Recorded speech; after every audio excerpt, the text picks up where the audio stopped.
अस्सलामुअलैकुम नाज़रीन, आप देख रहे हैं पीटीएन न्यूज और मैं हूं आपकी होस्ट सुंबल ज़िया। शामिल करते हैं आज की अहम खबरें। PIA के 5 साल बाद बरतानिया के लिए परवाजें बहाल, पहली फ्लाइट मैनचेस्टर रवाना। इस्लामाबाद कौमी एयरलाइन PIA ने 5 साल से ज़ायद अरसे के बाद बरतानिया के लिए परवाज़ों का बाकायदा आगाज़ कर दिया है।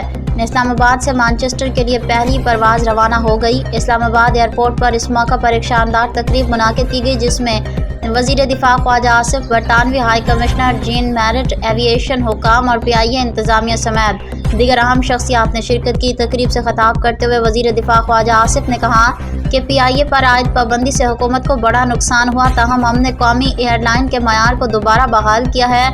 PIA के रूट्स की बहाली पाकिस्तान के लिए एक अहम पेशरफ्त है और मैनचेस्टर के लिए परवाज़ का आगाज़ एक शानदार आगाज़ साबित होगा। ख्वाजा आसिफ ने बरतानवी हाई कमिश्नर जीन मैरिट के तावन को कलीदी करार देते हुए कहा कि उन्होंने एक मुस्बत और तामीरी किरदार अदा किया, जिससे ये बहाली मुमकिन हो सकी।